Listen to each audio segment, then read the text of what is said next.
You are now tuned in to the Tasmania Show. Keep it locked. All right. As an engineer, it's your responsibility to get people's emotions riled up before they're in the studio. What do you do to provoke the artist to convey the emotion you want them to put on the track?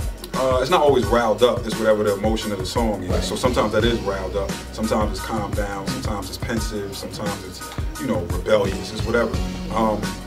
It depends on the artist. You got to learn them. As an engineer, you got to learn them. Some artists, you just tell them what you want and they can automatically go there.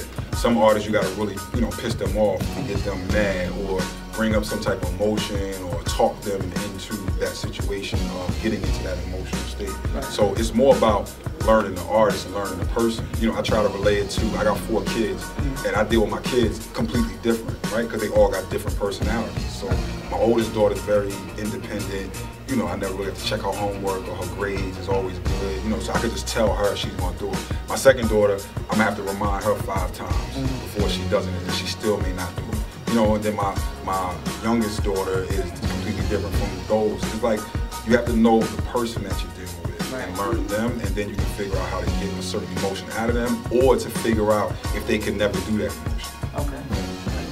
So I know your mantra is vibe over money. Oh, absolutely. Yeah, so do you have any other mantra that you live by other than vibe over money? That's really the biggest one. You know, and do for self. Like, do for yourself. Like, don't. And when I say do for self, I don't mean like in a selfish way. I mean like you should be able to go out there. I don't like begging and I don't like complaining about somebody else not doing something for me. Like, if you don't want to do it for me, that's fine. I'll go do it for myself. I'm definitely not going to beg you to do it. Right. So I try to see the bigger picture of ownership and where people are in their lives. They really complain because they don't have the power and control.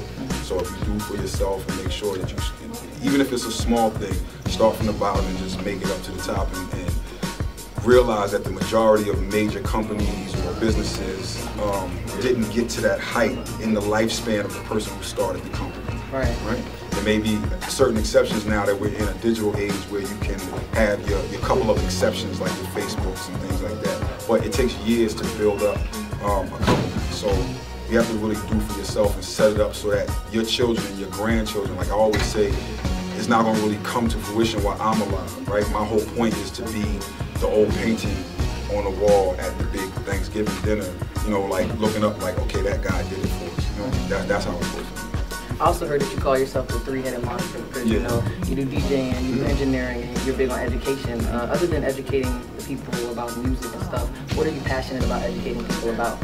Just everything that's out there, but especially my twist is technology and what new technologies are out there, but I also try to bring a certain angle to it to warn people about watching history and how technology has been used negatively against us. So, you know, my philosophy is like the technology in and of itself is neutral, the same way money is neutral, right? But you can use money to do evil, you can use money to do good.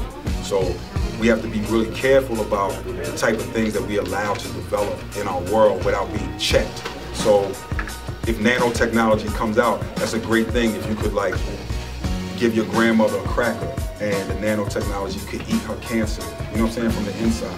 But it's also a negative thing if the government can put something in your body that can track you. You know what I'm saying? So I try to show both angles and both sides so you understand what's going on. Or if I just see something that's just completely wrong, like Monsanto's or companies like that are just making genetic food, which I think should just be outlawed. Right. You know, that type of thing. Just bringing those things to light and how they reflect us and where we are in a given time. When I say time, I mean time in history. I know that Jay-Z calls it, there's no rainstorm sessions, right, when he's about to get into it. Oh, no, he's talking about when he does his Rain Man? Yeah, Rain Man, I meant to say that. So what was one of your favorite Rain Mans? I know you've been in sessions with him a lot, but what song came out of one of your favorite Rain Man sessions? It's just a technique. I don't know if I would say if it's like a session. It's just a technique where he just doesn't write stuff down, he just says it in his head.